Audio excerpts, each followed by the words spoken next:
പനിയോ ജലദോഷമോ അല്ല എന്തെങ്കിലും വയ്യായി ഉണ്ടെങ്കിൽ ഒക്കെ രസം കൂട്ടി ഒരു ഊണ് കഴിച്ച് കഴിഞ്ഞാൽ നമുക്ക് പെട്ടെന്ന് തന്നെ ഒരു ഉഷാറൊക്കെ തോന്നില്ലേ. ഇത് വെറും ഒരു രസമല്ല കേട്ടോ, ഇതിൽ ചെറിയ ചെറിയ ചേഞ്ചസ് വരുത്തിയിട്ട് ഉണ്ടാക്കിയൊരു രസമാണ്.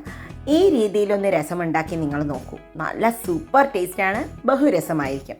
അപ്പോൾ അതിനായിട്ടൊരു 5-6 വെളുത്തുള്ളി ഒന്ന് ചതച്ചെടുക്കുക. പിന്നെ അത്യാവശ്യം നല്ല വലുപ്പമുള്ള ഒരു ടൊമാറ്റോനെ ചെറിയ പീസാക്കി എടുക്കുകയും ചെയ്യാം കേട്ടോ.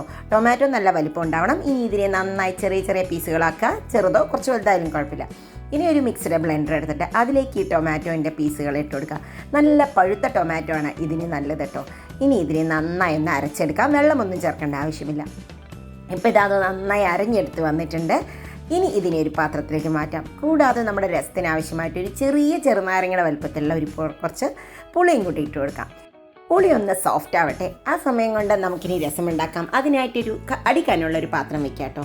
ഞാൻ ചീനിച്ചട്ടിയിൽ ഉണ്ടാക്കിയതിന് ശേഷം ഇത് പാത്രം മാറ്റാറാണ് പതിവ്. വെളിച്ചെണ്ണ ഒഴിച്ച് കൊടുത്തിട്ടുണ്ട്. വെളിച്ചെണ്ണയിലേക്ക് കടുക് ഇട്ട് കൊടുക്കാം. കടുക് നന്നായി ഒന്ന് പൊട്ടി വരുമ്പോൾ നമുക്കൊരു 2-3 ചുവന്ന മുളക് ഇട്ട് കൊടുക്കാം കേട്ടോ. ഈ ആ ചതച്ച് വെച്ചിട്ടുള്ള വെളുത്തുള്ളിയും കൂടി ഇട്ട് കൊടുത്ത് ജസ്റ്റ് ഒന്ന് ചൂടാക്കാം. അധികം ചൂടാവുമെന്ന് വേണ്ട, ഭയങ്കര റോസ്റ്റ് ഒന്നും ആവണ്ട. ഇനി ഇതിലേക്ക് നമ്മുടെ അരച്ച് വെച്ചിട്ടുള്ള ആ ടൊമാറ്റോൻ്റെ പേസ്റ്റ് അങ്ങോട്ട് ഒഴിച്ച് കൊടുക്കുക. ടൊമാറ്റോ പ്യൂരി ഇങ്ങനെ ഉണ്ടാക്കി നോക്കിയാൽ രസം സൂപ്പർ ടേസ്റ്റാണ്. വെറുതെ ടൊമാറ്റോ വഴറ്റുന്ന ടേസ്റ്റ് അല്ല കേട്ടോ. ഈ രസം ബഹുരസം തന്നെയാണ് കഴിക്കാനായിട്ട്. ഇനി ഇതിലേക്ക് ലേശം മഞ്ഞൾപ്പൊടി ഇട്ട് കൊടുക്കാം.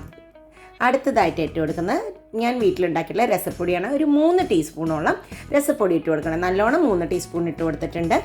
ഇനി ഇതിനെ ഒന്ന് ജസ്റ്റ് ഒന്ന് മിക്സ് ചെയ്യുക. ഇതിൽ നല്ല കായും എല്ലാം നല്ലോണം പെർഫെക്റ്റ് ആയിട്ട് അടങ്ങിയിട്ടുള്ള രസപ്പൊടിയാണ്. രസപ്പൊടിയുടെ റെസിപ്പിയും ഞാൻ ഷെയർ ചെയ്യാം കേട്ടോ. ഇനി ഇതിനെ ഒന്ന് നന്നായി ഒന്ന് ഇളക്കിയിട്ടുണ്ട്. ഇനി അതിലേക്ക് കുറച്ച് ഉപ്പും കൂടി ഇട്ട് കൊടുക്കാം. ഈ രീതിയിലൊന്ന് നിങ്ങൾ രസം ഉണ്ടാക്കി നോക്കൂ, സൂപ്പറാണ്. ഞാൻ വെറുതെ പറയല്ല. ഇനി ഇതിലേക്ക് കുറച്ചും കൂടി വെള്ളമാണ്, ടൊമാറ്റോ പ്യൂരിയുടെ വെള്ളമാണ് ഒഴിച്ച് കൊടുത്തത്. മിക്സി ഒന്ന് കഴുകി ഒഴിച്ച് കൊടുത്താണ്. ഇനി 1 കപ്പ് വെള്ളവും കൂടി ഒഴിച്ച് കൊടുക്കുന്നുണ്ട്. ബാക്കി നമ്മുടെ കുതിർത്ത് വെച്ചിട്ടുള്ള പുളി ഒഴിച്ച് കൊടുക്കാം.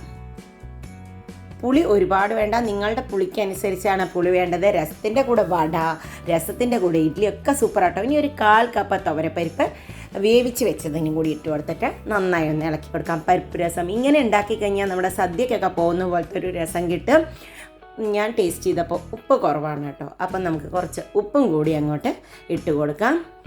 രസം എന്ന് പറഞ്ഞാൽ പലതരം ടേസ്റ്റുകളുടെ ഒരു മിക്സിംഗ് ആണ് അല്ലേ.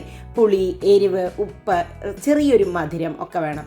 നന്നായി ഇത് കിടന്ന് തിളയ്ക്കട്ടെ. തിളച്ച് വരുമ്പോൾ ഒരു ചെറിയൊരു പീസ് ശർക്കര ഇട്ട് കൊടുക്കുക. രസത്തിൽ ശർക്കര ഇട്ട് കൊടുക്കുന്നത് ടേസ്റ്റ് ബാലൻസ് ചെയ്യാൻ നല്ലതാണ്. പഞ്ചസാരയേക്കാൾ ശർക്കരയാണ് നമ്മുടെ രസത്തിന് ടേസ്റ്റ് കേട്ടോ.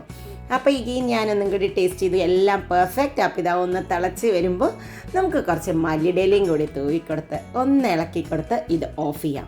അപ്പോൾ ഇത് 5 മിനിറ്റിൽ ഒരു അടിപൊളി ബഹുരസം തയ്യാർ.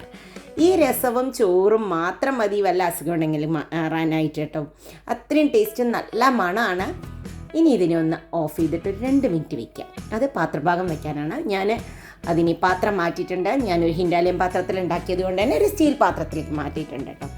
അപ്പോൾ ഇതാ രസം, ചോറ്, പിന്നെ എന്തെങ്കിലും ഒരു തോരനും കൂടി ഉണ്ടെങ്കിൽ നമ്മുടെ ലഞ്ച് സൂപ്പറായിട്ട് റെഡി ആയിട്ടുണ്ട്. അപ്പോൾ എല്ലാവരും ഈ രീതിയിലൊന്ന് രസം ട്രൈ ചെയ്യൂ. Thank you.